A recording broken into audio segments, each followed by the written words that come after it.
First of all, very congratulations, sir, for securing such a great rank. It's a pleasure to have you here. Since we have announced we are going to have a session with GATE toppers of our university, we have been receiving a number of questions and queries from GATE aspirants. There are just hundreds of them, and it is almost impossible to answer all of them. So it has been really a tough task filtering out all the questions. But now, so since you are here, let's begin the session. First question which I want to ask is of what is the importance of GATE? Means what actually GATE is as an exam, and what is its importance for students who are currently pursuing BTech? GATE is an examination of aptitude for engineering students, which opens many opportunities for engineering graduate who are in final year. हाँ sir, gate exam एक काफ़ी important exam है और engineering aspirants के लिए, क्योंकि यहाँ तक अपन को देखा जाए कि प्लेसमेंट जो बात आती है मैकेनिकल की या और कोई भी जो ब्रांचेस हैं एक्सेप्ट सीएससी एंड आईआईटी वो कम रहते हैं प्लेसमेंट्स, और मैकेनिकल स्टूडेंट्स हमेशा ये फंसते हैं, यहाँ पे वो प्लेसमेंट्स में फंसते हैं। तो जब मैं कॉलेज आया था 2016 में, तो मैंने ये देखा कि मतलब मेरा इंटरेस्ट काफ़ी मैकेनिकल में ही था, सीएससी वगैरह में नहीं था। तो मैंने तैयारी करी, तो उसमें ये देखा कि सीनियर से पूछा कि प्लेसमेंट्स काफ़ी कम है मैकेनिकल के, क्योंकि कोर कंपनीज कम आती हैं। पर उसके बाद फिर ये बताया गया कि गेट एग्ज़ाम है एक, उसको अगर आप देंगे और अच्छा रैंक अगर आपका आया तो पीएसयू वगैरह में आप आराम से मतलब टारगेट कर सकते हैं। तो वो काफ़ी मतलब सुनने में अच्छा लगा था उस टाइम पे। और फिर उसके बाद एमटेक जो आईआईटीज़ कराते हैं और एनआईटीज़ वगैरह, तो ये भी एक मतलब बहुत बड़ी अपॉर्चुनिटी थी, क्योंकि हम लोग आईआईटी नहीं क्रैक कर पाए थे उस टाइम पे, तो एक बार फिर से आईआईटीज़ में जाने का मौका था। तो ये सब चीज़ें जो हैं गेट को बहुत ज़्यादा इम्पोर्टेंट बनाती हैं इंजीनियरिंग एस्पिरेंट्स के लिए। ऑल्सो सर कि है ना, काफी बच्चों का ये सवाल रहता है कि मतलब कि हमें एग्जैक्टली गेट की प्रिपरेशन शुरू कब करनी चाहिए। तो सर आपने गेट की प्रिपरेशन आपने कब शुरू की थी, और आपको मतलब आपका मोटिवेशन क्या था इसको स्टार्ट करने के लिए, and when did you particularly started it? Ankit sir. मैं यही अपने जो एस्पिरेंट्स हैं उनको ये बोलूँगा कि फर्स्ट और सेकेंड ईयर में स्टार्ट मत करना। फर्स्ट और सेकेंड ईयर में आप एंजॉय करो कॉलेज की लाइफ, क्योंकि फिर से आएगी नहीं। इंजीनियरिंग की जो लाइफ होती है, जो चीज़ें इंजीनियरिंग सिखाती है वो कहीं और सीखने को नहीं मिलेगा। तो फर्स्ट और सेकेंड ईयर आप एंजॉय करो, लोगों से मिलो, लोग क्या कर रहे हैं अपनी देखो कि आपको इंजीनियरिंग करनी भी है या नहीं करनी है। कहीं आप फिर गेट में घुस जाओ, कहीं गेट में कहीं चले जाओ, और एक्सप्लोर करो। फर्स्ट और सेकेंड ईयर में आप एक्सप्लोर करो कि आपको क्या चाहिए, कैसे करना है। देखो कि कैट अच्छा है कि गेट अच्छा है आपके लिए, आपकी फैमिली सिचुएशन क्या है, आपका एप्टीट्यूड क्या है। तो फर्स्ट और सेकेंड ईयर में आप यही सब एक्सप्लोर करो, और थर्ड ईयर की फर्स्ट सेम से या सिक्स सेम और सेवन सेम से आप स्टार्ट करो। सर ऐसा मेरा ये मानना है कि थोड़ा सा कंट्रोवर्सी रहेगी अपने व्यूज़ में। मेरा ये मानना है कि सेकेंड ईयर जो होता है वो काफ़ी इम्पोर्टेंट ईयर होता है पूरा इंजीनियरिंग के करियर में। और सेकेंड ईयर में अगर कोई स्टूडेंट स्टार्ट करता है गेट की तैयारी, तो उसके पास 3 इयर्स रहते हैं गेट की तैयारी के लिए। तो मेरा ये मानना था कि मतलब हमारे सर वगैरह भी यही बोलते थे कि थर्ड ईयर से करें तैयारी। बट मेरा ये मानना था कि मेरे जब तैयारी करी कि यार अगर अपन थर्ड ईयर से करते हैं और कुछ ऐसा हादसा होता है अपने साथ आगे कि कोई सब्जेक्ट्स अपन नहीं कवर कर पा रहे हैं सही से, या फिर कोई सब्जेक्ट्स अपने वीक रह गए किसी सेमेस्टर में थर्ड ईयर में, तो वो टाइम नहीं मिलेगा अपन को आगे तैयारी करने के लिए उसको दोबारा। बट यही हादसा मेरे साथ हुआ था क्या, फर्स्ट ईयर में मुझे डेंगू हो गया था। तो मेरा वो सेमेस्टर काफ़ी फर्स्ट ईयर में तो बहुत ही बेकार गया था, 7.27 मतलब मेरा सीजीपीए बना था।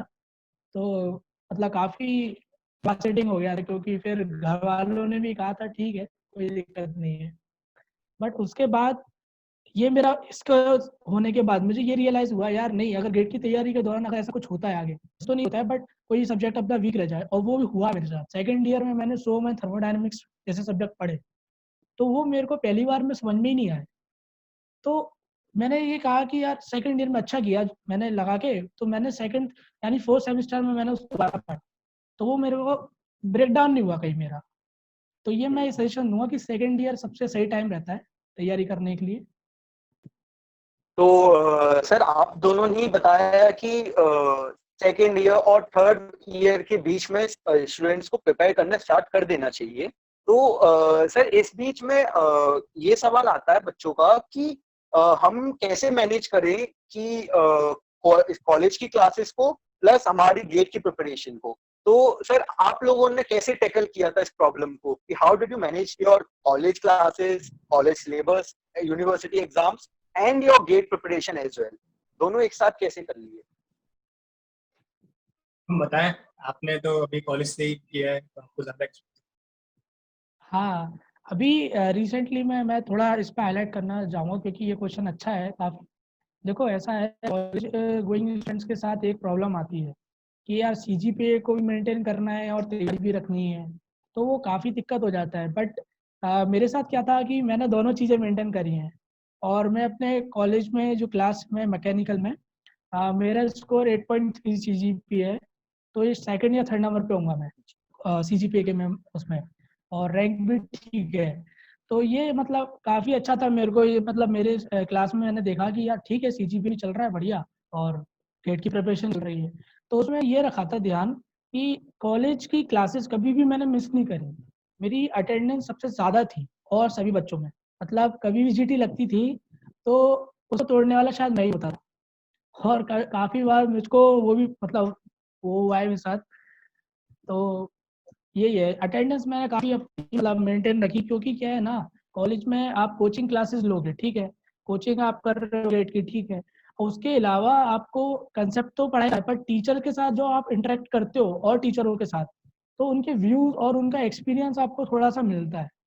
और क्लासेस वगैरह में ऐसा तो होता नहीं है कि मतलब कोई अपने एक सेमेस्टर में 5 सब्जेक्ट्स होते हैं, तो गेट के कुछ 3 सब्जेक्ट होंगे जो गेट से कॉमन होते हैं, और 2 सब्जेक्ट ऐसे होंगे जो हमको पढ़े ही नहीं है, मतलब इच्छा नहीं होती पढ़ने की क्योंकि वो गेट में होते नहीं है।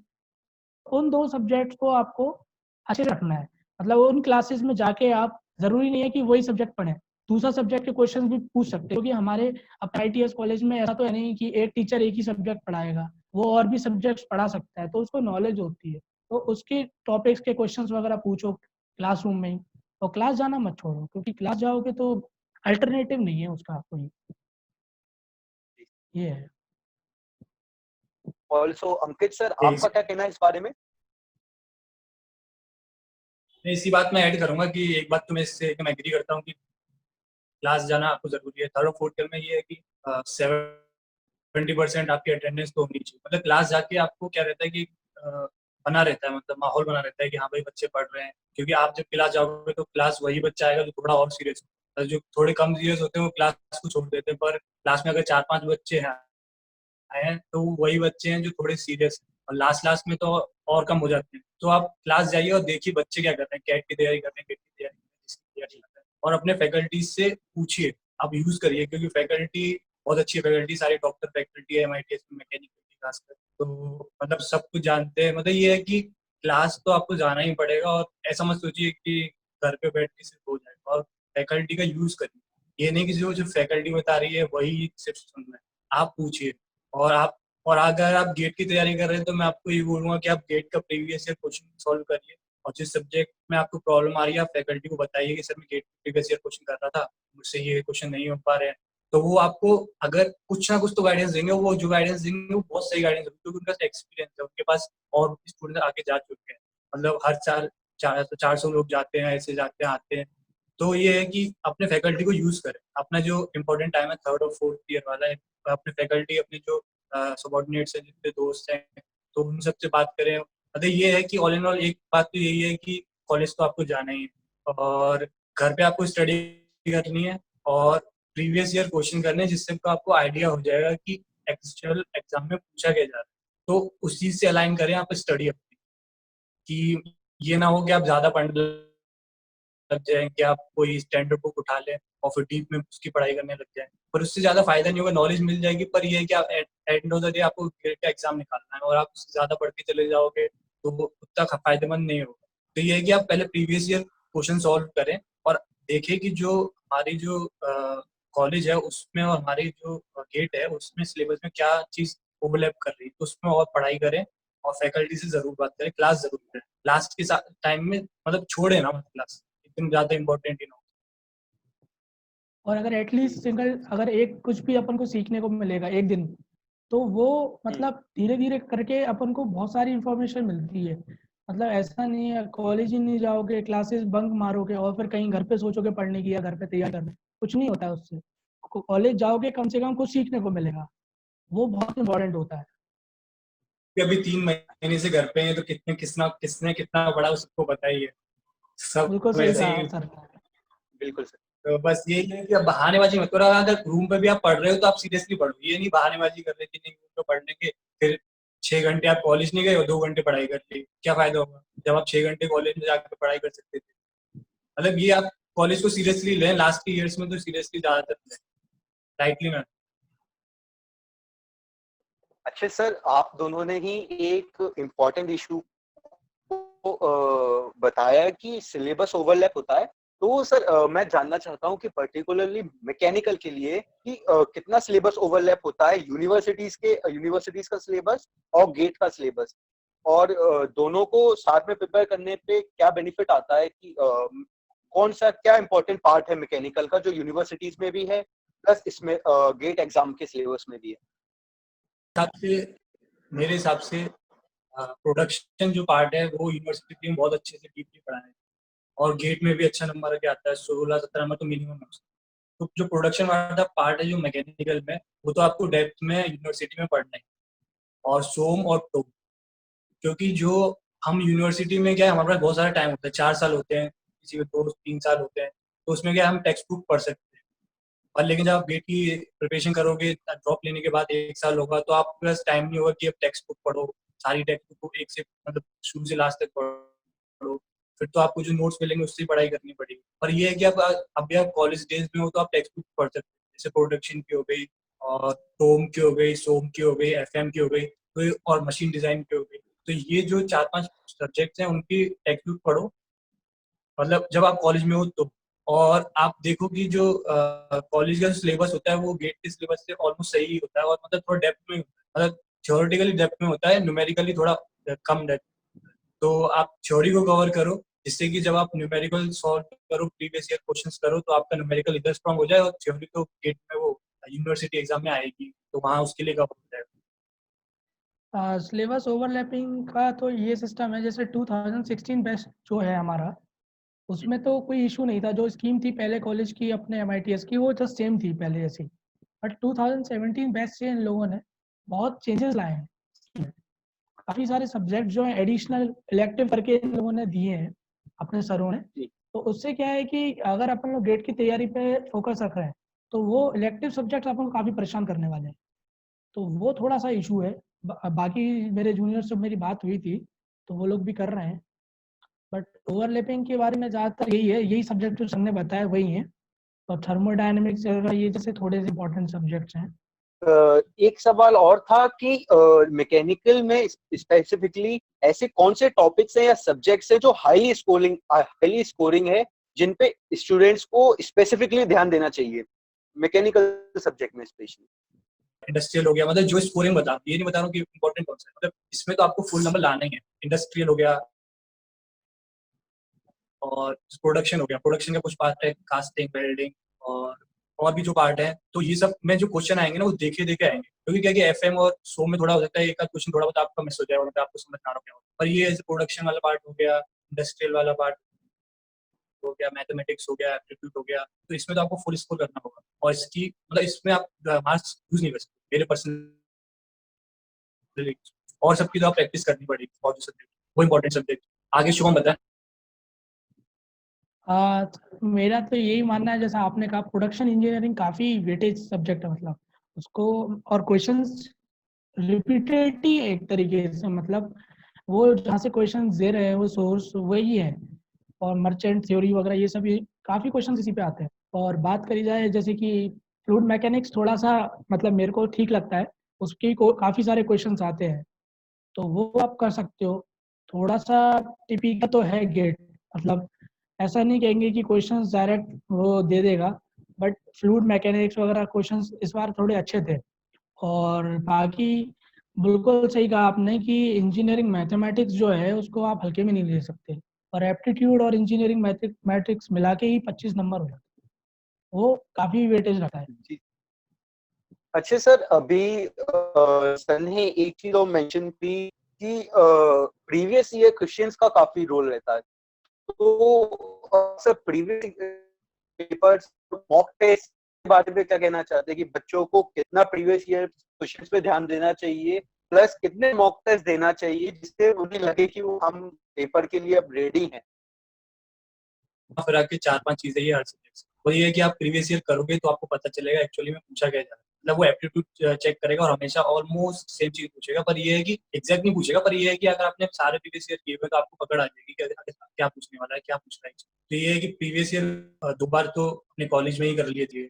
और टेस्ट सीरीज तो मोस्ट इम्पोर्टेंट है, क्योंकि टेस्ट सीरीज से आपको पता चलता है कि आप एक्चुअली में पढ़ भी रहे हो कि नहीं पढ़ रहे हो। क्योंकि जो बच्चे, जैसे आप टेस्ट दोगे तो वहाँ पे सारे बच्चे आएंगे, फिर वहाँ पे आपकी रैंक आएगी, मार्क्स आएंगे, तो आपको पता चलेगा कि ओ, मैंने पढ़ाई तो की पर नंबर नहीं स्कोर हो पा रहे हैं, क्या क्या प्रॉब्लम हुई है, कहीं आप पैनिक तो नहीं कर रहे हो।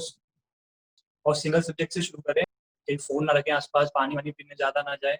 मतलब एक ऐसे सोचे कि जिसमें जो मेरे मार्क्स आने वाले हैं वही एक्चुअल एग्जाम में रिफ्लेक्ट होंगे। तो यही है कि टेस्ट सीरीज को इम्पोर्टेंस दें और प्रीवियस ईयर कम से कम 2 बार तो करें। देखो ऐसा है, अगर कोई कोचिंग पे आप तैयारी करेंगे तो वो इसकी रिस्पॉन्सिबिलिटी लेंगे कि मॉक टेस्ट कितने देने हैं और एग्ज़ाम्स वगैरह कितने कंडक्ट कराने हैं। और बाकी अगर आप सेल्फ स्टडी की बात करेंगे तो टेस्ट सीरीज़ आपको खरीदनी पड़ेगी ऑनलाइन, तो वो काफ़ी इंपॉर्टेंट रोल प्ले करती है। मतलब आखिर तक उसको, जो आपके क्वेश्चंस आप उसमें नहीं बना पा रहे हैं, वो पूरा एनालिसिस देते हैं, मतलब उसका कितने क्वेश्चंस आपने रॉन्ग किए हैं, ये क्या नहीं किया है, तो वो काफ़ी पॉइंट होता है मतलब। और आप मॉक टेस्ट की बात करें तो मॉक टेस्ट तो मतलब इतने लगा लीजिए कि ऐसा लगने लगे फुल, मतलब मॉक टेस्ट लगाने का मतलब ये नहीं है कि आप एग्जाम लगा रहे हैं और उसका एनालिसिस ना कर रहे हैं। एनालिसिस करना बहुत ज़रूरी है, भले ही आप एक मॉक टेस्ट दें, और उसका एनालिसिस उतने ही टाइम में 3 घंटे में ही होना चाहिए, तब उसकी वैल्यू जो है वो आपको दिखेगी आगे।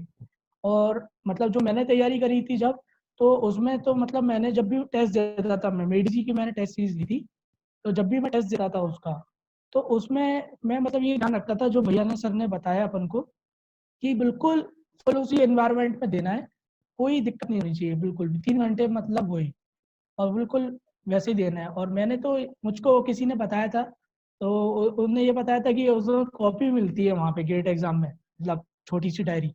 तो अब अपन लोग क्या है कि किताब में लिखते हैं, कॉपी में मतलब रजिस्टर में उसका साइज होता है, वेट ज़्यादा होती है, तो काफ़ी ये मतलब ये भी एक था, तो मैंने वो लेके आया था, मैं डायरी टाइप की छोटी सी, उसी साइज की, उसमें मैंने टेस्ट दिए थे मॉक टेस्ट। तो उसमें क्या है कि अपनी एक पूरा तैयार हो जाता है कि हाँ इतने साइज में लिखना है अपन को, इससे ज़्यादा नहीं लिखना है। तो फिर भी मेरे को पेपर में 2 लग गई थी, वो दूसरी मांगनी पड़ गई थी, ये चीज़ है। मॉक टेस्ट तो दें, जितने ज़्यादा दे सकते हैं उसका एनालिसिस करें। जी सर।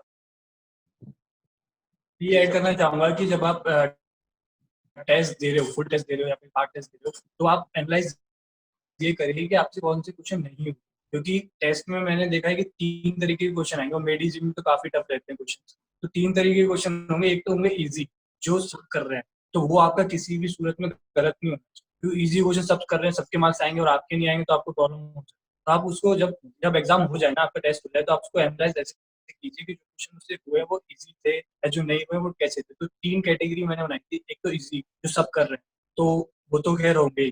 फिर एक होते हैं थोड़े ट्रिकी, थोड़े मतलब जिसमें एप्टीट्यूड लग रहा है, पर वो सॉल्वेबल है, तो उनको सॉल्व करिए, वो भी आपसे सही होने चाहिए, उनको एनालाइज करिए क्यों गलत नहीं। और एक कुछ क्वेश्चन होते हैं मेडिसिन टेस्ट सीरीज में बहुत टफ, मतलब 3-3 पेज भर जाएंगे उस क्वेश्चन को करते करते, या फिर 1-2 किताबें खुल जाएंगी, जब जाके समझ में आएगा अच्छा ये पूछा था इसने। तो मतलब ये है कि उसको दिल पे ना लेगा, वो कोई भी नहीं कर पाएगा। मतलब आप देखिए कितने लोग उसमें आता है काउंट, कितने लोगों ने एक्चुअली में किया, उसमें दिखेंगे आप 10% लोग भी नहीं कर पा रहे हैं उस क्वेश्चन को। तो वो क्वेश्चन को छोड़ दीजिए, आप उसको रिलैक्स कीजिए, ज्यादा उसको दिल पे मत लीजिए, क्योंकि वो क्वेश्चन ना ही कहीं आएगा नहीं कुछ होने वाला। और अगर वो प्रीवियस ईयर से अलाइन नहीं करता है तो वो भी टेंशन होती है। ठीक सर। अभी सर शुभम सर ने एक और नया टॉपिक हाईलाइट किया कि कोचिंग का क्या इंपॉर्टेंट रोल रहता है, कि ज्यादातर बच्चों का डाउट रहता है कि कोचिंग लें या ना लें के लिए, क्या सेल्फ स्टडी से हो सकता है, या फिर सिर्फ टेस्ट सीरीज लेके मेरा काम हो जाएगा, या फिर एक डेडिकेटेड कोचिंग्स लगाना विद कॉलेज वो मैनेज हो पाएगा नहीं हो पाएगा? तो सर इसमें कोचिंग का क्या रोल है, इस बारे में आपसे थोड़ा बताएंगे? मेरा तो ये मानना है कि कॉलेज जो है ना, वो एक मतलब कोचिंग जो है वो एक सप्लीमेंट का काम करेगी, अल्टरनेटिव नहीं है वो कॉलेज का। जो कोचिंग है वो एक तरीके से बूस्ट करेगी, बट कोई अल्टरनेटिव नहीं है कॉलेज का कि आप मतलब उसको नेग्लेक्ट ही कर दो कॉलेज को। तो कोचिंग एक जस्ट है, गाइडेंस है, और ऐसा नहीं है कि बिना कोचिंग के आप निकाल नहीं सकते। हाँ, बट आज के सिनेरियो में तो ऑनलाइन एजुकेशन का ज़माना है, क्या कोचिंग रह गई है, वो तो सब लोग ऑनलाइन ही पढ़ रहे हैं, ये चीज़ें हैं। मैंने कॉलेज किया, कॉलेज के खत्म होने के बाद मैंने 1 साल मेडीसी में कोचिंग की। तो मेरा यही मानना है कि मेडीसी में आप देखोगे कम से कम लाखों बच्चे पढ़ते हैं, इसमें मैकेनिकल मतलब थाउजेंड्स तो पढ़ते हैं, जितने बच्चे देते हैं उसके 60% बच्चे तो मेडीसी में पढ़ते हैं। तो फिर उससे क्या रहता है कि मेडीसी का स्कोर ज़्यादा आ रहा है, जब टॉप 10 में टॉप 100 में उसके वो आ रहे हैं। और ऐसे ही बहुत सारे लोग हैं जो कहीं पे कोचिंग नहीं करते हैं और कॉलेज के फाइनल ईयर में हैं और टॉप 100 और टॉप 10 में रैंक लाते हैं। और ऐसे बहुत सारे बच्चे हैं जो 3-4 साल से कोचिंग कर रहे हैं और अभी तक उनकी रैंक ही नहीं आ पा रही है, उनको एनआईटी भी नहीं मिल पा रहा है। तो मतलब ऑल इन ऑल ये आपके ऊपर है कि आप सच में पढ़ भी रहे हो कि नहीं, सिर्फ कोचिंग लगाने से या मतलब कुछ सब्सक्रिप्शन लेने से नहीं होगा। मतलब आपको एक्चुअली में 9 से 10 घंटे तो एटलीस्ट रोज पढ़ना ही पड़ेगा। मतलब ये है कि आप टारगेट सेट करो, उसे अचीव करो। ये सब कोचिंग ये मतलब आप बहाने मत बनाओ। क्या आप जब कोचिंग लगा लो तो आप कुछ और नया ढूंढ लोगे कि अच्छा मैंने मेड इजी की लगा दिया, एस की अच्छी होती है, एस में चले जाता हूँ, या फिर मैंने मेड इजी की टेस्ट सीरीज दे दी है, एस की अच्छी होती है, या मैं एक्सएलजी की ले लेता हूँ। मतलब ये है कि बहाने मत बनाओ। और ये है कि ये वो आपने सही बात बोली कि वो एक सप्लीमेंट है। अगर आप कोचिंग जाओगे तो वहाँ पे थोड़े एक्सपीरियंस लोग रहते हैं, उनको पहले से पता होता है कि एक्चुअली में क्वेश्चन क्या पूछे जा रहे हैं, कहाँ से कितना पढ़ना है कितना नहीं पढ़ना है, कब कौन सा टेस्ट देना है, कब क्या करना है। तो ये है कि आपको एक वो मिल जाएगा, सप्लीमेंट मिल जाएगा। और ये मत सोचो कि आपने कोचिंग लगा ली तो आपकी अच्छी रैंक आएगी। बहुत सारे बच्चे कोचिंग करते हैं, लाखों बच्चे कोचिंग करते हैं, सबकी रैंक थोड़ा आएगी। आप आपको रोज हर दिन 9 से 10 घंटे पढ़ाई करनी है, चाहे आप कोचिंग करो या कॉलेज में रहो। और मतलब एंड ऑफ द डे आप कितना हार्ड वर्क पुट कर रहे हो उसके अंदर, वही मायने रखते हैं। और काफी ऐसे बच्चे हैं जो इस कॉलेज के 4th ईयर में ही टॉप 10 में रैंक लाते हैं, वो मैकेनिकल इंजीनियरिंग लाते हैं। आसान है, पढ़ाई करो। तो ये सब मत ढूंढो, बहाने मत बनो एंड ऑफ द डे। जी सर, इसमें सर एक चीज और आती है जिसमें काफी बच्चों को एक सवाल रहता है कि जो बच्चे प्रिपेयर कर रहे हैं इस समय, वो कई बार ऐसा फेस करते हैं कि मतलब हारा हुआ कि भाई अब नहीं हो सकता, हमसे नहीं हो पाया, गेट अपने बस का नहीं है। उनने प्रिपरेशन की है डेडिकेटेडली, पर लास्ट मोमेंट पे या कहीं ना कहीं कभी ना कभी मेंटल ब्रेकडाउन जो होता है, तो उस समय वो लूज मतलब उन्हें कोई सपोर्ट की जरूरत होती है। तो सर क्या जब आपकी प्रिपरेशन आपने की थी तो ऐसा आपके साथ हुआ था कि मेंटल ब्रेकडाउन, और सर इसको आपने कैसे टैकल किया?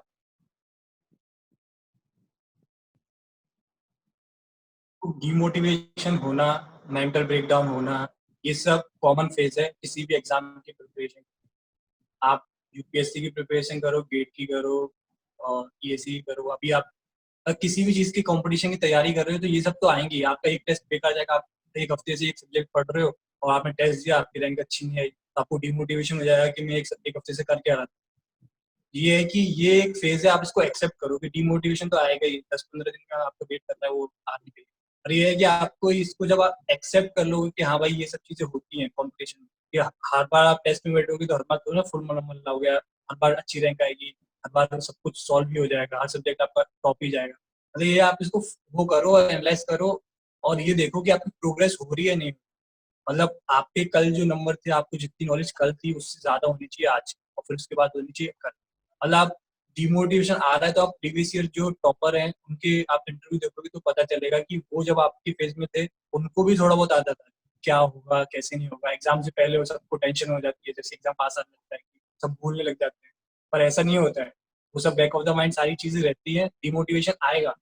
और यही है कि आपको देख लो कि आपके पास कोई और ज्यादा ऑप्शन है भी नहीं, क्योंकि गेट जैसी अपॉर्चुनिटीज है, क्योंकि आपने अगर एक बार गेट्स में अच्छी रैंक ला दी तो आपको कोई कहीं रोक नहीं पाएगा।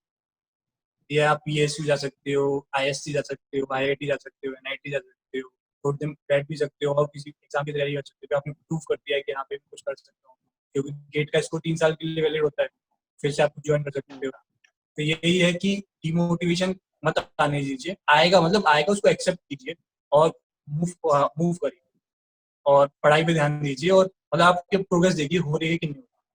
शुभम बताएं आपने कैसे डील किया? सर एक्चुअली मैं तो ग्वालियर का ही लोकलाइट हूँ, तो मेरे साथ मेरी फैमिली रहती है जो कि मेरा सबसे बड़ा सपोर्ट थी। और सर कभी भी कोई बात होती है तो सर मैं अपनी मम्मी के साथ शेयर करता हूँ, तो और पेरेंट्स के साथ शेयर करता हूँ। मतलब उससे क्या होता है कि कोई भी सॉल्यूशन, कोई प्रॉब्लम हो, उसका सॉल्यूशन निकल जाता है और कोई अपने मन के अंदर कोई वो भारीपन नहीं लगता। और दोस्त चाहिए, दोस्तों से बात करो और थोड़ा सा डील करो सर से जो अपने मेंटर्स वगैरह होते हैं। जितने ज़्यादा लोगों से आप इंटरेक्ट करोगे ना, उतने ज़्यादा आपको चीज़ें पता चलेंगी कि वो लोग क्या सोचते हैं, कैसे उनने चीज़ों में डील किया। तो वो आपको सिखाएगा कि हाँ आगे कैसे बढ़ना है।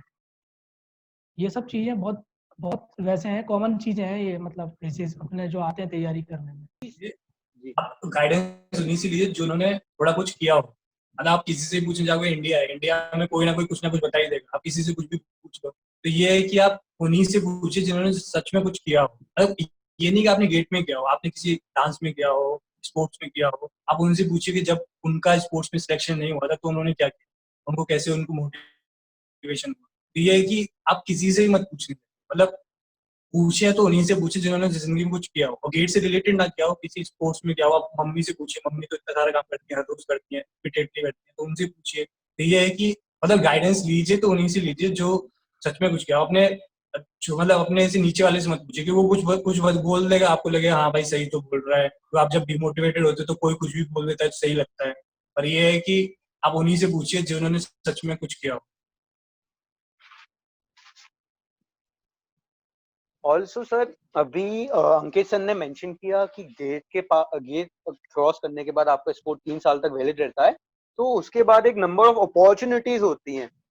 फिर भी सर क्या स्टूडेंट्स का माइंड एक काउंट 2 या 3 अपॉर्चुनिटीज मतलब हैं कि हम गेट का ये कर सकते हैं रहता है। तो सर एक बार आपके अकॉर्डिंग कि गेट किस वैरायटी की अपॉर्चुनिटीज प्रोवाइड करता है कि यदि आपका गेट में बहुत अच्छा स्कोर है तो आप किस स्कोर को कहाँ तक यूज कर सकते हैं, वैरायटी ऑफ फील्ड्स में जा सकते हैं सर? हाँ, मैंने जैसे 1 साल प्रिपरेशन किया, मैंने जैसे देखा है सीनियर्स क्या क्या टॉपर्स कहाँ कहाँ जाते हैं, तो मैं एकदम सरप्राइज हूँ। मतलब लोग अच्छी अच्छी रैंक लाते हैं और पीएसयू नहीं जा रहे हैं, आईएससी जा रहे हैं, आईआईटी जा रहे हैं, पता नहीं क्यों जा रहे हैं। मतलब उनको क्योंकि उनकी फैमिली, मतलब सबके फैमिली बैकग्राउंड अलग होता है, उनकी फैमिली बैलेंस है, मिडिल क्लास में हायर मिडिल क्लास है, तो उनको लगता नहीं कि इनकम की अभी इतनी जरूरत है। अभी क्या है, जिसकी थोड़ी बैकवर्ड क्लास होती है तो वो सोचते हैं कि जल्दी से जल्दी नौकरी लगे। अब ये है कि गेट आप अगर एग्जाम अच्छा दोगे, अच्छी रैंक आएगी, तो आपके पास बहुत सारी अपॉर्चुनिटी, जैसे जो उसकी मेन है गेट से आप एमटेक जा सकते हो, आईआईटी, आईएससी और एनआईटी से। फिर आप जा सकते हो पीएसयूज, पीएसयूज में ऑयल में भी जा सकते हो, ऑयल में ओएनजीसी, आईओसीएल। फिर आप साइंटिस्ट भी बन सकते हो, पार्क में जा सकते हो, पार्क गेट से लेता है, पार्क में जा सकते हो आप, डीआरडीओ में जा सकते हो, बीआईएस में जा सकते हो। वहाँ पे तीनों ये पोजीशन साइंटिस्ट की पोजीशन है। और सबसे अच्छी बात है कि गेट का स्कोर जर्मनी में भी एलिजिबल हो। आप अगर आप गेट में अच्छी रैंक लाओगे और जर्मनी में अप्लाई करोगे, तो जर्मनी मैकेनिकल इंजीनियर्स का हब है। सारे मैकेनिकल इंजीनियर जितने भी इंजन हैं, जितनी भी टॉप कंपनीज हैं, मर्सिडीज, ऑडी, वॉक्सवैगन, सारी कंपनीज वहीं पे रहती है। तो ये है कि जो टॉप कंपनीज है वो गेट के स्कोर को वैलिड मानती हैं और वहाँ पे आप गेट को यूज करके जा सकते हैं। तो और भी चीजें होती हैं। और एनटीयू जैसे नेशनल यूनिवर्सिटी ऑफ सिंगापुर वगैरह एब्रॉड हायर स्टडीज़ के लिए बहुत अच्छी मतलब अपॉर्चुनिटी प्रोवाइड करते हैं गेट के थ्रू। और ये आईआईटीज़ में एमटेक करना बिल्कुल सही कह रहे हैं सर। आजकल क्या हो रहा है कि अच्छी रैंक लाना मतलब वो तो है ही है टिपिकल, पर उसके बाद लोग एमटेक के लिए जा रहे हैं क्योंकि उनको दिख रहा है कि यार हाँ हम रिसर्च कर सकते हैं आगे। इतना इतना अभी मतलब वो नहीं है, नौकरी का प्रेशर नहीं है किसी फैमिली से, तो वो अच्छा कर सकते हैं आगे। तो वो लोग 2 साल और एमटेक मतलब करके पढ़ाई करके और अच्छा अपना स्टार्टअप एंटरप्रेन्योर बनते हैं, तो वो बहुत ज़्यादा रिसर्च में आगे बढ़ते हैं। और गेट क्या है, एग्ज़ाम बहुत अच्छा एग्ज़ाम मतलब है, माना जा रहा है, क्योंकि पीएसयूज वगैरह इतना देते हैं कि लोग बाग इसकी तरफ खिंचते हैं। मतलब पैकेज भी बात करोगे तो आप एक तो गवर्नमेंट जॉब मिलती है, दूसरा आपको सिक्योरिटी मिल रही है, और फिर पैकेज भी इतना ज़्यादा है, तो लोग बाग आराम से मतलब उसकी तरफ अट्रैक्ट हो रहे हैं। ये चीज़ कहना चाहूँगा। So as you told about the opportunities of various we can pursue after GATE, so what are you going to do after getting a rank in GATE? So what are your future plans? Are you getting a job or a PSU, mean job in PSU or masters? मेरा तो ये है कि IIT Kanpur से भी MTech का है और थर्मल एंड फ्लूइड साइंस में, तो वो उसी को मैं करना चाहूँगा, क्योंकि ये एक मेरा ड्रीम भी था कि IIT में मैं एंटर करना है किसी भी हाल में। फर्स्ट ईयर से ही सोचा था, तो अब वो मिल गया है, तो क्यों उसको मैं छोड़ूंगा। Ankit sir. Congratulations Shubham. Thank you sir. और मैंने अभी IISc में मैकेनिकल इंजीनियरिंग का एमटेक का कोर्स ज्वाइन कर लिया है, एडमिशन लेके है। यही है कि IISc में पढ़ने का ही था कि इंडिया की टॉप यूनिवर्सिटी अभी जो रैंकिंग आई है NINS रैंकिंग 2020, तो उसमें IIT में भी हो गया था, बॉम्बे, कानपुर और दिल्ली में भी, पर यह है कि IISc का अलग ही ब्रांड है, तो उसी में मैकेनिकल इंजीनियरिंग अभी मैं परस्यू कर रहा हूँ। Very congratulations to you, sir, both of you. Sir सवाल है सबके मन में कि जो क्वेश्चन पेपर मतलब प्रिपरेशन सब लोग करते हैं अच्छी, पर जो एग्जाम अटेम्प्ट करने का तरीका होता है, क्वेश्चन पेपर को अटेम्प्ट करने का तरीका, वो बड़ा मैटर करता है। तो sir what were your strategies what were your strategies को अटेम्प्टिंग क्वेश्चन पेपर की प्रिपरेशन तक तो वो लोग प्रिपेयर करते हैं, पर जब वो क्वेश्चन पेपर हाथ में आता है तब उनकी जो क्वेश्चन पेपर स्ट्रेटेजी ना होने के कारण सॉल्व करने के क्या तरीके थे आपके, क्या करना चाहिए, क्या किन बातों का ध्यान रखना चाहिए कि यहाँ पे गलती होती है, तो what is the basic strategy of yours to attempt the question paper? Ankit sir. Personally मैं बता रहा हूँ, शुभम का अलग हो सकता है और सबका अलग होता है। तो मैंने क्या किया था, फर्स्ट ऑफ ऑल जो आप साइंटिफिक कैलकुलेटर कॉलेज में उससे यूज करना बंद कर दीजिए, क्योंकि गेट में वो मिलेगा नहीं, फिर आपका मतलब एक हो रहती है ना हैबिट कि उसी पे जाना है, वैसे ही करना है, तो वो मतलब आपको गलत कर सकती है। तो आप गेट की तैयारी कर रहे हो तो फोन में वर्चुअल कैलकुलेटर पहले डाउनलोड करें, तो जितनी भी आपको कैलकुलेशन करनी है तो आप उसी कैलकुलेटर को यूज करें फर्स्ट। उसकी हैबिट 6-7 महीने करें आराम से, तो हैबिट हो जाएगी और फिर अच्छा लगने लगेगा। एक तो ये है, ये मतलब छोटी छोटी चीजें हैं जो काउंट होती हैं, मतलब आपको पता ही नहीं चलेगा पर ये इम्पेक्ट करती हैं एग्जाम में। तो वर्चुअल कैलकुलेटर आप कितनी स्पीड से कर पा रहे हो, क्योंकि वो साइंटिफिक कैलकुलेटर से थोड़ा अलग होता है और उसमें फंक्शंस अलग होते हैं और इनपुट अलग देना होता है। तो एक तो पहले वर्चुअल कैलकुलेटर आप अपने फोन में डाउनलोड करिए, सारी कैलकुलेशन उसी से कीजिए। दूसरी जो टेस्ट सीरीज जब आप दोगे ना, फुल टेस्ट जब आप दोगे, तो पहले 1-2 टेस्ट में आप एनालाइज करो कि आपको क्या कंफर्टेबल, आप एक नंबर वाले क्वेश्चन करने में ज्यादा कंफर्टेबल हो या 2 नंबर वाले में करने में ज्यादा कंफर्टेबल हो। मतलब आप पहले 2-3 टेस्ट में आप देखो कि आप एग्जाम को किस तरीके से पूरा कंप्लीट कर पा रहे हो, क्या कर पा रहे हो। तो फिर जो सब्सिक्वेंट टेस्ट सीरीज होंगी ना, तो उसमें आप सेम पैटर्न फॉलो किया। मैंने क्या किया था, मेरा तो ये था कि फर्स्ट क्वेश्चन से शुरू करूंगा, जितने क्वेश्चन होंगे लास्ट तक जाऊंगा, फिर दोबारा से फर्स्ट पे आऊंगा, फिर से जितने क्वेश्चन होंगे ऐसे करते हैं। कुछ बच्चे ऐसे करते हैं कि पहले 2 नंबर वाले क्वेश्चन करते हैं, क्योंकि उनको ज्यादा स्कोर करना होता है, जल्दी 2 नंबर वाले हो जाएंगे तो बर्डन हट जाएगा।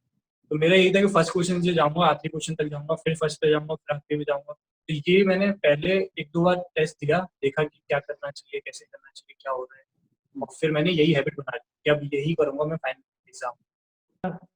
जो जितने भी मॉक टेस्ट थे मैंने बिल्कुल वैसी एनवायरनमेंट में देने की कोशिश करी जैसे गेट में होता है। और यही है कि आप कैसे क्वेश्चन पेपर को अटेम्प्ट करना है, तो भैया ने सर ने सही बताया कि राउंड्स में बांट लें पेपर को, मतलब first round, second round, third round, ऐसा करके रखेंगे तो उससे क्या है ना कि क्वेश्चन पेपर अटेम्प्ट करने में ईज अपनी और ज़्यादा हो जाएगी। जैसे कि फर्स्ट राउंड में आप वो क्वेश्चंस बनाए जो आपसे बिल्कुल देख के बन रहे हैं, ऐसा नहीं कि जिसमें ऐसा लग रहा है कि नहीं यार ये नहीं बनेगा फिर भी आप लगे हैं उसमें, ऐसा नहीं, जो बिल्कुल देखते से ही बन जाए उस क्वेश्चन को आप लीजिए और उसको सॉल्व करिए। और कोई ऐसा नहीं कि 2 मार्क्स पहले वाले करना है, 1 सिंगल मार्क्स पहले करना है, नहीं, जैसा क्वेश्चन पेपर मिलता है वैसा ही क्वेश्चन पेपर आपको अटेम्प्ट करना है। और कुछ क्वेश्चंस ऐसे होते हैं जिनको छूना ही नहीं होता है, वो भी बहुत ज़रूरी है। मतलब अपन लोग कुछ क्वेश्चंस में स्टिक कर जाते हैं कि यार नहीं यार ये क्वेश्चन बनना चाहिए, ये अपने सब्जेक्ट का था, आता है मेरे को, सब्जेक्ट होता है कभी कभी, तो वो क्वेश्चन नहीं करना है, क्योंकि उसका कभी कभी क्या होता है, कुछ क्वेश्चन ऐसे बनाए जाते हैं जिसमें वो स्टूडेंट्स को फंसा लें, टाइम कंज्यूम कर लें, वो क्वेश्चन का आंसर नहीं निकाल पाएंगे अपन। तो वो क्वेश्चन को भी छोड़ना है, वो बहुत जरूरी है। जी और ऐड सर आपने करूंगा मैं इसमें, जी और ऐड करूंगा कि जब आप क्वेश्चन पेपर अटेम्प्ट करते हो ना, मैंने क्या किया मैं अपना बता रहा हूँ।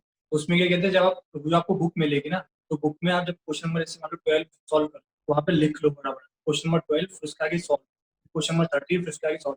क्या पता है आपसे क्वेश्चन ना हो, तो आपने जो लिखा है वो वेस्ट ना, क्योंकि आप सब कुछ मिला के लिखोगे ना, तो आपको वापस रिवाइज नहीं कर पाओगे, देख नहीं पाओगे कि कहाँ पे मैंने 12 क्वेश्चन सॉल्व किया था, कहाँ पे 13, सब कुछ मिक्स हो जाए। और ऐसे क्या आप बड़ा बड़ा लिख लोगे 12 क्वेश्चन में यहाँ पे सॉल्व करो, अगर आपसे नहीं हुआ तो आप आगे जाओगे, जब रिवाइज करने आओगे तो आप उसी जगह पे जाओ, फिर वहीं से पिकअप करो। ये नहीं कि आप फिर से वही चीज जो आप पहले बार कर चुके हो, इतना टाइम होता नहीं, तो आप लिख चुके हो तो आप यहाँ से आगे बढ़ो। ये है कि आप जो बुकलेट होगी तो उसमें आप नंबरिंग करते हुए 12 13 14 15, जिससे कि आप जब अगर रिवाइज करो, है कि अब हम जब रिवाइज कर रहे होते हैं तो कभी नजर पड़ जाती है कि यहाँ पे मैंने गलत कर चुका, हो सकता है आप क्वेश्चन को मार्क करके आगे बढ़ चुके हो, आप वो गलत है, लेकिन जब आप रिवाइज करने जाओगे ना, ऐसे सब कुछ सही होगा। तो मैंने तो प्रीवियस ईयर के सारे क्वेश्चन किए, तो प्रीवियस ईयर आप एप्टीट्यूड और मैथमेटिक्स का करोगे ना, तो इसमें मैकेनिकल सीएस ये सब नहीं देखते, क्योंकि सबका मैथ एक जैसा है, सबका एप्टीट्यूड एक जैसा आएगा, इंग्लिश एक जैसा आएगा, तो आपके बहुत ज्यादा वो हो जाती है क्वेश्चन, मतलब बहुत ज्यादा क्वेश्चन हो जाते हैं अच्छी खासी। तो आप अगर उनको भी कर लोगे ना, तो आपको आइडिया लग जाएगा कैसे क्वेश्चन सॉल्व करते हैं, ऐसे नहीं करते। तो मैंने पर्सनली तो मैंने सारे प्रीवियस ईयर क्वेश्चन किए थे, केमिकल के, सिविल के, मैकेनिकल के और सीएस के, तो आप वो सब करें, क्योंकि वही कम से कम 600-700 क्वेश्चन हो जाएंगे, तो आपको उससे प्रैक्टिस हो जाएगी।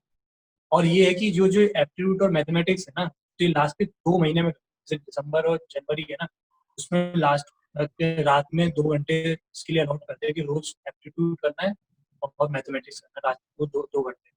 उससे क्या होगा, आपकी हैबिट बनी रहेगी और जब फ्रेश रहेगा तो आपको ज्यादा स्कोर कर पाओगे। अगर आप अभी आप पढ़ लोगे मैथमेटिक्स और एप्टीट्यूड, हो सकता है जब तक फेड हो जाए फिर से आपको पढ़ना पड़ेगा। और ये कि मैथ अभी आप, मतलब अभी जो जनवरी मई जून जुलाई अगस्त सितंबर अक्टूबर है, इसमें आप अपने कोर सब्जेक्ट पे ध्यान दीजिए, अपना बेस बढ़ाइए, और जो लास्ट के सब्जेक्ट होंगे उसमें मैथमेटिक्स रोज करिए रोज। तो मैथमेटिक्स और एप्टीट्यूड बहुत इंपॉर्टेंट है, उसमें 80% मार्क्स आपके आने चाहिए। मत करना, कुछ बच्चे मेरे को मैसेज कर रहे हैं कैसे कर लें सर, क्या पागल हो, कर भी नहीं पाओगे, कभी भी खत्म नहीं कर पाओगे। तो ये है जी कि सर। जो मेडिसी वाली जो है टेक्स्ट बुक जो आती है मैथमेटिक्स की, वो खरीदते हैं, उससे काम हो जाएगा। सफिशिएंट रहती है वो, काफ़ी क्वेश्चंस उसमें सभी ब्रांचेस के दिए रहते हैं ईयर वाइज, वो सही रहता है। अच्छा तो सर अभी आपने बुक्स का डिस्कशन किया, तो इनमें सर ऐसी कौन सी मस्ट टू डू बुक्स हैं, मतलब बच्चे कहते हैं ना कि ये वाली मुझे सबसे पहले स्टार्ट करनी चाहिए, ये करना सबसे जरूरी है, तो ऐसी must to do books for GATE examination और स्पेशली फॉर आपके कोर सब्जेक्ट जो है मैकेनिकल था उसके लिए सर। थर्मोडायनेमिक्स के लिए पीके नाथ, और मशीन डिजाइन के लिए बीपी भंडारी, फ्लूइड मैकेनिक्स के लिए आरके जैन, और एक और है जो, और कौन सा सब्जेक्ट है, टोम के लिए एस एस रतन, और मैन्युफैक्चरिंग के लिए तो काफी बुक्स हैं, कल्पक ज्ञान है और भी है। तो ये सब आप कॉलेज में ही अगर हो, मेरा पर्सनल व्यू है, अगर आप कॉलेज में हो तो ये सब रेफर कर, मतलब और लेकिन अगर आप कोचिंग कर रहे हो, आपके पास इतना टाइम होगा नहीं, या फिर आप फाइनल ईयर में स्टार्टिंग कर रहे हो, तो आपके पास ये टाइम नहीं होगा कि आप टेक्स्ट बुक पढ़ो, टेक्स्ट बुक में तो सब कुछ लिखा होता है, गेट स्पेसिफिक तो होगा नहीं उसमें। तो अगर आप के पास टाइम कम है, जैसे कि आप कोचिंग भी कर रहे हो या फिर फाइनल ईयर में आ चुके हो, तो आप टेक्स्ट बुक को प्लीज ना पढ़ें, और जो टॉपर्स के नोट्स मिल जाते हैं ऑनलाइन, गेट मेडिसी के मिल जाएंगे, एस के मिल जाएंगे, तो आप वो डाउनलोड कर लें और उससे पढ़ाई करना शुरू करें, क्योंकि जो टॉप कोचिंग्स में पढ़ा जाएगा वहीं से तो बच्चे आएंगे, वही तो आपका कंपटीशन है, तो वो जो पढ़ रहे हैं आप बस वही पढ़ें। हमको भी कोचिंग में स्ट्रिक्टली मना किया था कि आप यार देखो टाइम वेस्ट मत करो, टेक्स्ट बुक करोगे तो उसमें कुछ नहीं होगा, क्योंकि हम सब कुछ टेक्स्ट बुक ले आए हैं, तुम्हारी नोटबुक जो आपके लिए इंपॉर्टेंट है वो नोट्स में मिल जाता है, और जो ऑनलाइन मिल जाएंगे सारे टॉपर्स के नोट्स। तो अगर आप third fourth year second year में हो तो आप ये सब पढ़ें, और भी बुक्स हैं, अच्छी सी लिस्ट मिल जाएगी, लेकिन आपके पास टाइम कम है तो मैं सजेस्ट नहीं करूँगा कि कोई भी टेक्स्ट बुक। जी सर। ओके और सर एक क्वेश्चन सबके मन में रहता है जो कि बहुत इम्पोर्टेंट है कि नोट मेकिंग का कैसे करें, कि नोट मेकिंग कब करनी है, कैसे करनी है, तो सर आपकी प्रिपरेशन स्ट्रेटजी में आपकी जर्नी में नोट मेकिंग का क्या रोल रहा था और आपने इसको कैसे किया था, क्या स्ट्रेटजी रही थी अंकित सर? इनमें क्या है कि जब मैं ग्वालियर में भी था, फिर मैंने कोचिंग भी की, उस टाइम पे जो टीचर पढ़ा रहा है तो पहले तो वही लिखना है, मतलब वो लॉन्ग नोट्स हो गए और उसको अच्छे से लिखना है। और जो टीचर बता रहा है, अगर किसी ने टीचर ने बोल दिया कि ये फ्रिक्वेंटली पूछा जा रहा है या फिर ये आ सकता है या ये बहुत सालों से पूछा नहीं गया पर इस साल पूछा जा सकता है, तो हाँ आप बड़ा बड़ा लिख लें। टीचर ने ऐसा बोला था क्योंकि जब आप रिवाइज करोगे तो आपके पास पूरा टाइम नहीं होगा कि सब कुछ पढ़ने का टाइम। और फिर क्या करता था मैं, जब कोचिंग में जाता था 6-7 घंटे कोचिंग के बाद फ्रेश फ्रेश रहता है, तो मैं घर पे आके जो भी आज पढ़ाया गया उसको 1 या 2 पेज में लिख लेता, शॉर्ट नोट्स, कि सर ने आज क्या बोला, क्या इंपॉर्टेंट है, क्या याद ही रखना है, कहाँ से क्वेश्चन आ रहा है। तो मैंने क्या किया, सारे जितने भी लॉन्ग लॉन्ग नोट्स हैं उनको शॉर्ट नोट्स में कन्वर्ट किया। और फिर मेरी इतनी मोटी एक ही बुक बन गई मैकेनिकल, एक नोट्स बन गए जिससे कि सिर्फ वो पढ़ो, काम हो जाएगा। तो मतलब यही है कि आप शॉर्ट नोट्स बनाओ और अपने आप बनाओ। किसी जैसे आपने मैं बता रहा था कि नोट्स टॉपर के नोट डाउनलोड करो, पर टॉपर के नोट्स टॉपर की हैंडराइटिंग में हो तो आपको इतनी जल्दी क्लिक नहीं करें। तो आपने अगर वो लैपटॉप में डाउनलोड कर रखे हैं तो आप नोटबुक लें और खुद लिखना शुरू करें। आपको क्या उसमें जो उसकी लैंग्वेज है वो अपनी लैंग्वेज में, आपको अगर हिंदी मीडियम से हो तो आपको उस तरीके से लिखें कि मेरे को ये समझ में आ रहा है, ये लिखना है। और दूसरे की हैंड राइटिंग ज्यादा ना पढ़े, अपनी हैंड राइटिंग पढ़ने की कोशिश करें। एक तो नोट्स में ये भी, और शॉर्ट नोट्स जरूर, क्योंकि आपके पास पूरा टाइम नहीं होगा कि पूरी मोटी मोटी किताबें पढ़ने का, नोट पढ़ने का। जो उसका जिस्ट है उसे एक शॉर्ट नोट्स में कन्वर्ट कर लें और हर एग्जाम से पहले उसे पढ़ लें और एग्जाम के बाद पढ़ लें। और कम से कम 6 से 7 बार रिवाइज तो करना ही है आपको। और शुभम तो जी अपना सर। बताएंगे। हाँ, गेट एग्ज़ाम में मतलब मैंने ये देखा जब मैं प्रिपरेशन कर रहा था और एग्ज़ाम दिया जब मैंने, तो ये पाया कि गेट एग्ज़ाम में कंसेप्ट बहुत ज़्यादा इंपॉर्टेंट रोल प्ले करता है।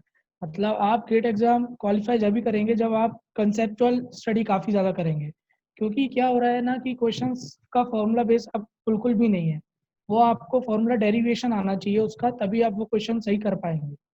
और उसके लिए क्या है ना कि मैंने ये देखा था जब मैं नोट्स बनाता था, कोचिंग पे हमको नोट्स फॉर्म करवाए जाते थे तो हम बना लेते थे, बट शॉर्ट नोट्स की जब बारी आती थी तो मैंने क्या किया था, जो टॉपिक मैं भूल जाता था, ऐसे अपन ने स्टडी किया और टॉपिक अपन को कोई बार बार भूल रहे हैं, तो टेस्ट देखने के बाद पता चल जाता था कि कौन सा टॉपिक अपन भूल रहे हैं, क्योंकि उस टाइम पे क्वेश्चंस नहीं बन रहे टेस्ट में। तो उस टॉपिक को आप ना लूज पेपर में लिख लो, जो भी टॉपिक है आपका। नोट्स बनाने का तरीका है ये, मतलब कि आप लूज पेपर में उसको लिख लो और जो टॉपिक आपको नहीं आ रहा है पूरा अच्छे से, और उसको लूज पेपर में लगा फाइल बना लो आप उसकी। तो वो फाइल आप अपना वीकली या फिर मंथली आप उसको पलटते रहो। तो वो क्या है ना, आपको बार बार किताब खोलने की जरूरत नहीं पड़ेगी, आप उठा उसमें देखने की जरूरत नहीं पड़ेगी, अपन ने वो रिफाइन कर दिया और उसको आप सॉल्व करते रहो, डेरिवेशन देखते रहो उसका। और बाकी शॉर्ट नोट्स की एक बुक आती है वीडीसी की, शॉर्ट नोट्स करके ही आती है, हैंड नोट्स कहते हैं उसको, हैंड बुक। तो वो भी बहुत शानदार है, मतलब उसका जो मटेरियल है वो रिफाइन करके दिया है उनने। तो कोई अगर नोट्स नहीं बना पाया तो वो उस बुक को भी कैरी कर सकता है अपने साथ। जी। ये है। ऑल्सो सर, ये जो लास्ट मंथ प्रिपरेशन होती है वो सबसे ज्यादा क्रूशियल रोल प्ले करती है एग्जाम के लिए। तो सर लास्ट मंथ की आपकी क्या प्रिपरेशन रही थी, क्या प्रिपरेशन स्ट्रेटेजी थी, और लास्ट मंथ में प्रिपरेशन के लिए आपने नोट्स का कैसे यूज किया था? और सर आप क्या टिप्स देना चाहेंगे बच्चों को जो भी एक्सपीरियंस है लास्ट मंथ के लिए, लास्ट मंथ प्रिपरेशन टिप्स? तो लास्ट मंथ के लिए आपको ये करना है कि आपका सब कुछ हो चुका है, अब आपको कुछ नया नहीं पढ़ना। जितना पढ़ना था आपने पढ़ चुके हो। आप कुछ नया पढ़ोगे तो आपको पैनिक हो जाएगा, क्योंकि आप पढ़ने जाओगे तो कुछ ना कुछ मिल जाएगा जो आपसे छूट चुका है ना। तो फिर आप पैनिक मत करिए, अब जो हो गया सो हो गया। अब आपको क्या, जो आपने शॉर्ट नोट्स बनाया आप उसको रिवाइज करिए और एक टाइम टेबल बनाइए अगले 30 दिन का 30 दिन का। उसमें आपको कब कौन सा टेस्ट देना है, कौन से एग्जाम कौन सा सब्जेक्ट कितनी बार रिवाइज करना है। तो ये मैंने बना लिया था कि मेरे को ये 7 अब मतलब 30 दिन है और 7 बार रिवाइज करना है सारे सब्जेक्ट्स और इतने टेस्ट देने हैं। पहले से मार्क कर दिया और उस दिन जो उस दिन टेस्ट है तो उस दिन दिया है। और एक और चीज़ है कि मैंने क्या किया कि पहले जो प्रीवियस ईयर की जो बुक है उसमें सारे क्वेश्चंस काउंट किए, उसमें 2600 क्वेश्चन और सारे क्वेश्चन डिवाइड बाय 30 किया। तो जितने भी क्वेश्चन आए ना तो उसमें हर डे उतने क्वेश्चन सॉल्व करना कि ये तो मैं करूँगा ही। 150 क्वेश्चन आएगा, 150 170 कुछ क्वेश्चन आएंगे तो हर दिन 30 दिन तक वो प्रीवियस ईयर क्वेश्चन करते रहा, और फिर उस जैसे आज प्रोडक्शन कर रहा हूँ तो प्रोडक्शन रिवाइज किया, और previous year question comparatively easy होते हैं टेस्ट सीरीज से, तो वो जल्दी हो जाते थे, तो वो जल्दी कर लो। फिर मैथमेटिक्स करनी है शाम को मैथमेटिक्स और एप्टीट्यूड 2 घंटे करना है, और सुबह प्रीवियस ईयर करना है, और फिर जब टेस्ट आपने जिस दिन डिसाइड किया देने के लिए, आप उस दिन टेस्ट दीजिए, और टेस्ट देने के बाद 1.5 घंटे 2 घंटे उसको एनालाइज कीजिए। और जो कोचिंग्स का CBT होता है, कंप्यूटर बेस्ड टेस्ट, अगर आप उसको एनरोल कर सकते हो तो आप उसको एनरोल कर लीजिए, क्योंकि उसमें एक एग्जाम का एनवायरनमेंट मिलेगा। आप सच में किसी सेंटर पे जाओगे, सच में आपका टेस्ट होगा, उसमें कुछ आएगा रैंक, तो ये है कि आप उसको भी एक बार देखें। वो भी फाइनल एग्जाम मतलब लास्ट उसमें होता है मंथ। तो मैंने यही सब किया था, प्रीवियस ईयर करो, मैथमेटिक्स करो, रिवाइज करो, और टेस्ट दो, 4 चीज। अपने आप पे भरोसा रखो। जी सर। शुभम बताओ। शुभम सर, हाँ, आपका जैसा क्या कि था सर लास्ट टिप्स के बारे में, हाँ और कि रिवीजन पे फोकस करना चाहिए या क्वेश्चंस प्रैक्टिस करने चाहिए, इस पे आप स्पेसिफिकली बताएं कि क्या फोकस करना। देखो, बेसिकली क्वेश्चंस की जो लगाने का होता है, आप क्वेश्चंस तो अपने सेशन में लगा ही लेते हैं, मतलब आपने जितने क्वेश्चन लगाने थे लगा लिए। अब जो लास्ट मंथ की प्रिपरेशन है बहुत बहुत ज़्यादा टिपिकल होती है, क्योंकि एक तो क्या है ना कि मतलब अपन लोगों को देखना होता है कि डे बिफोर मतलब एग्ज़ाम जो होता है वो काफ़ी दिक्कत मतलब होती है उसमें, कि यार क्या पढ़ना है क्या नहीं पढ़ना है। तो मैं यही सजेशन करूंगा कि रिवीजन को इतना ज़्यादा वो दें टाइम, इस समय क्वेश्चंस बिल्कुल ना लगाएं। टेस्ट जो होता है वो दें, जो अपना मेडिजी टेस्ट सीरीज जैसे लिए, जिसने जिस टेस्ट भी टेस्ट सीरीज ली है आपने, उसके आप 4 मॉक टेस्ट वो मिलते हैं वो लगाएं वो। और उसके बाद आप CBT टेस्ट एनरोल कर सकते हैं। तो CBT टेस्ट भी हम लोगों ने 2 बार दिए थे, मेरे फ्रेंड्स ने और मैंने 2 टेस्ट हुए थे मेडिजी के। तो वो सर ने जैसा कहा कि बहुत ज़्यादा मतलब एनवायरनमेंट का प्रभाव पड़ता है, और बिल्कुल एनवायरनमेंट ऐसा क्रिएट होता है जिसमें कि जो रियल गेट एक्सपीरियंस आ जाता है। तो उसमें क्या है कि और गलतियां भी पता चलती हैं कि यार इस एनवायरनमेंट में कैसी गलती अपन कर सकते हैं, क्या प्रेशर फील होता है। तो CBT का भी एनरोलमेंट करें, और दूसरा रिवीजन पे बहुत फोकस रखें, क्योंकि अब नए क्वेश्चंस लगाने से कोई फ़ायदा नहीं होगा।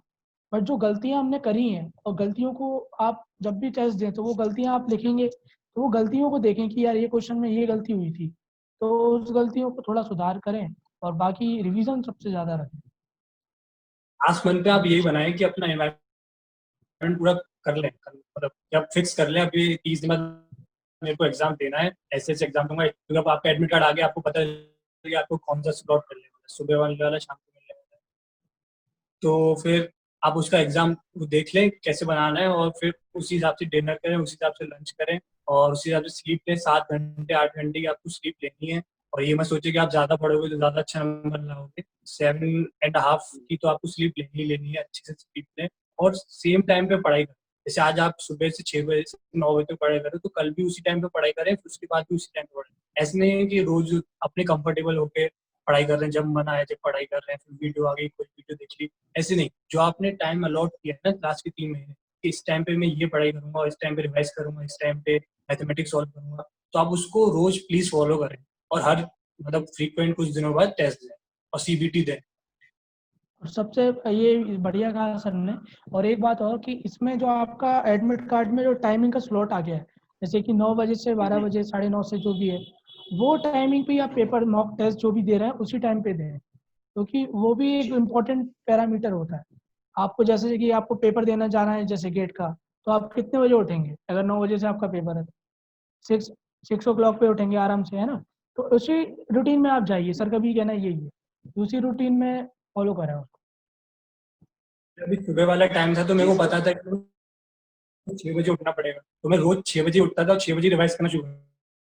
जैसे कि मैं एग्जाम से पहले भी एक बार रिवाइज करूंगा, तो मैं रोज सुबह 6 बजे उठ के रिवाइज करता था, फिर 9 बजे टेस्ट देता था, फिर खाना खा के सो जाता था, और फिर दोबारा न्यूमेरिकल करता था। अगर आपका दोपहर में है तो आप उस हिसाब से अपने आप को देखें। तो यही है कि पूरे 30 दिन वही करें जो आप फाइनल डे करने वाले, तो उसको आपको हेल्प मिलेगी। जी सर, मतलब बायोलॉजिकल मेंटेन करना बहुत ज्यादा इंपॉर्टेंस रोल प्ले करता है लास्ट मंथ की प्रिपरेशन में। अच्छा सर, एक क्वेश्चन और था, सभी का रहता है कि गेट के साथ हम पैरेलली कोई और भी एग्जाम की तैयारी कर सकते हैं, जैसे इंडियन इंजीनियरिंग सर्विस हो गया, IAS, और अगर कौन से वैरायटी के एग्जाम्स हैं जो हम गेट के साथ में प्रिपेयर कर सकते हैं, specifically for mechanical field? I would जब आप गेट के लिए पढ़ोगे ना तो काफी जो, और जैसे इंजीनियरिंग सर्विसेज का उसमें थोड़ा ज्यादा सिलेबस है, तो आपको खुद प्रायोरिटी पे अपना देखना पड़ेगा कि मैं कर पाऊंगा कि नहीं, मतलब उतना वर्थ इट नहीं रहा। रेलवे ने अपना नाम वापस ले लिया है इस साल इंजीनियरिंग सर्विसेज से। तो ये है कि मैं तो अभी यही कहूँगा इस मोमेंट पे कि आप इंजीनियरिंग सर्विस देने नहीं, क्योंकि सीट उतनी है नहीं, क्योंकि उसके 3 स्टेज होंगे। हो सकता है आप प्रीलिम्स क्लियर कर लो, फिर मेंस होगा, फिर मेंस क्लियर कर लो, फिर इंटरव्यू होगा, फिर मतलब ये है कि उसमें 3 स्टेज है। आप गेट एक ऐसा शॉट है, अगर आपने क्लियर किया तो इतनी सारी अपॉर्चुनिटीज मिलेंगी कि आप मतलब आपको टेंशन हो जाएगी कहाँ जाऊँ कहाँ ना जाऊँ, सब अच्छा लगेगा। और गेट की आप अच्छे से तैयारी करोगे तो आप 70% मैकेनिकल इंजीनियरिंग के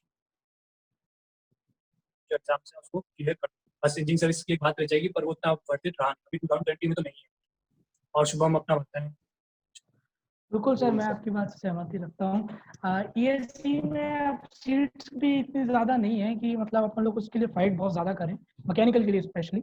और दूसरा ये भी है कि ईएससी की प्रिपरेशन का जो सिलेबस है वो थोड़ा अलग है गेट से, क्योंकि उसमें आप प्री के लिए तो ठीक है, मेंस में और एडिशनल सब्जेक्ट्स हो जाते हैं।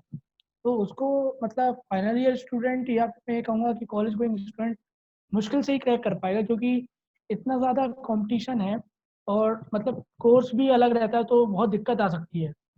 और मैंने तो एग्ज़ाम फॉर्म भर दिया था, बट मैं पेपर देने भी नहीं गया था, क्योंकि वो गेट के पेपर से 1 महीने पहले ही था, मतलब 3 या 4 तारीख को। मैंने डेट नहीं एग्जैक्ट मालूम है। तो वो उस टाइम पे मतलब इतना सूटेबल नहीं था, क्योंकि आप एक जगह फोकस रखते हैं तो पहले वो एग्ज़ाम करेक्ट करें, उसके अलावा और ना ध्यान दें। मैं तो ये सजेशन दूंगा। ये है कि आप ज्यादा जगह ना जाए, सिर्फ गेट पे फोकस करें। अगर आपने गेट में अच्छी रैंक ला ली ना तो आपको हर जगह कुछ ना कुछ मिल जाए, तो आप टेंशन ना ले, बस इंजीनियरिंग सर्विसेज को छोड़ दें। इस साल कोई वर्थ इट नहीं है, इस साल फॉर्म भरने की जरूरत सर मेरा नेक्स्ट क्वेश्चन था स्पेसिफिकली अंकित सर से, क्योंकि सर आपने ड्रॉप लिया था करने के लिए। तो सर आप जो भी ड्रॉप लेना चाहते हैं या जो अभी तक मिस कर रही है को प्रिपेयर करना, आपको ड्रॉप लेकर तैयारी करते हैं तो उन्हें इन बातों का ध्यान रखना चाहिए। ऐसा क्या करना चाहिए जिससे उन्हें ऑल इंडिया रैंक 68 हासिल हो सके? सर यही बताऊंगा कि आप ड्रॉप लेके अगर आप ये सोच रहे हो कि मैं कोचिंग कर लूंगा तो अच्छी रैंक आ जाएगी, तो फिर ऐसा नहीं होगा। मतलब ये तो बैड न्यूज़ है। कोचिंग तो बहुत सारे बच्चे कर, तो आपको मतलब एंड ऑफ द डे आपको ही पढ़ाई करनी है। अब मैं एक चीज बता रहा हूँ कि इस बार अभी टॉप कोचिंग चल नहीं रही, ऑफलाइन सारी कोचिंग बंद हो चुकी है कोरोना की वजह से। तो ये गोल्डन अपॉर्चुनिटीज है फाइनल ईयर स्टूडेंट्स के लिए, और जो घर पे बैठे जिन्होंने आज तक कोचिंग नहीं की, क्योंकि कोई नए बच्चे कोचिंग करेंगे नहीं, और जो पुराने बच्चे कोचिंग कर चुके हैं वो अपने नोट्स से दूर है, कोई घर पे है कोई कहीं पे है, सब थोड़े रिलैक्स हो गए हैं, सब यूट्यूब पे बैठ गए हैं, सब चाइना का वॉर देख रहे हैं, कुछ कुछ देख रहे हैं, टिकटॉक की बातें कर रहे हैं, मतलब सब कुछ रिलैक्स हो गया है। और जो है कि जो सच में डेडिकेटेड बच्चा होगा उसको इससे कुछ फर्क नहीं पड़ रहा है, वो आज भी 9 घंटे पढ़ रहा है, कल भी 9 घंटे पढ़ेगा, अगले दिन भी 10 घंटे पढ़ेगा, और एग्जाम एक दिन पहले भी 9 घंटे पढ़ेगा। और यही है, आप अपना एटीट्यूड चेंज करें। और अभी तो एक अपॉर्चुनिटी है कि कोई बड़ी कोचिंग होगी नहीं, तो आप ऑनलाइन भी पढ़ाई कर सकते हैं, ऑनलाइन कोई कोचिंग ले लें। और ऑनलाइन कोचिंग भी ना लें तो टॉपर्स ने अच्छे अच्छे वीडियोस डाल रखे हैं, फैकल्टीज ने अच्छे अच्छे वीडियो डाल रखे हैं, आप वो देख लें।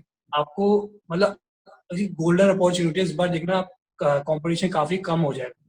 और ये है कि इतना कम भी नहीं होगा, क्योंकि जो टॉपर होगा ना, जो सच में चाहता है पढ़ाई करना, वो तो अभी भी पढ़ रहा है, वो कल भी पढ़ेगा, उसके बाद भी पढ़ेगा, एग्जाम के बाद भी पढ़ेगा, वो इतना ज्यादा वो होता है कॉम्पिटेटिव। तो यही है कि अभी मैं आपको बस यही सलाह दूंगा जो इतने स्टूडेंट्स हैं, कि आप ऑनलाइन अगर अफोर्ड कर सकते हैं तो ले लें। जैसे उसका होता है एक्सर्जिक का होता है या एन अकेडमी, ले लें अगर आप अफोर्ड कर सकते हैं। नहीं भी कर सकते हैं क्योंकि कोई बात नहीं, क्योंकि आपको एंड ऑफ द डे आपको पढ़ना है, सारी वीडियो ऑनलाइन मिल जाती है। और रोज 9 घंटे पढ़ाई करें, टेस्ट दें, टेस्ट कंप्लीट करें, उसको एनालाइज करें, तभी काम होगा। अगर आप ये सोच रहे हो कि सिर्फ मैं कोचिंग ज्वाइन कर लूंगा या फिर पैसे बर्बाद कर दूंगा, तो नहीं हो पाएगा शायद। और अपने आप को भरोसा रखें, रोज पढ़ाई करें, सिलेबस को कंप्लीट करें, टेस्ट सीरीज दें, और सीरियसली ले बात। जी सर। और एक मेरा क्वेश्चन शुभम सर से है स्पेशली, क्योंकि आपने बताया कि आपने सेकंड ईयर थर्ड ईयर के बीच में तैयारी शुरू कर दी थी गेट के लिए, तो क्या सर काफी लोगों को रहता है कि आप सर मतलब जो टॉपर है वो पढ़ता रहता होगा और कॉलेज में भी नहीं देखती होगी, कभी सेकंड ईयर थर्ड ईयर में भी मतलब सर और सब हमेशा पढ़ाई पे फोकस रहता होगा, तो सर उनको आपका क्या मतलब आंसर रहेगा कि क्या आप हमेशा पढ़ते रहते थे या फिर आपकी कॉलेज लाइफ में और क्या था सर? सर कॉलेज लाइफ में देखो ऐसा है कि पढ़ाई का महत्व बहुत होता है। मतलब ये इस एज में मेरा जो मानना है, मतलब काफ़ी स्टूडेंट्स इस चीज़ से डिसएग्री करेंगे, बट जो मेरा मानना ये है कि यार देखो हम कोई आईआईटी या एनआईटी में तो है नहीं है कि जो हमारा प्लेसमेंट बहुत अच्छा लगने वाला है तो हम पढ़ाई को ध्यान ना दें। ठीक है। और दूसरा मेरा ये रहा था कि मैंने कभी पढ़ाई को छोड़ा नहीं।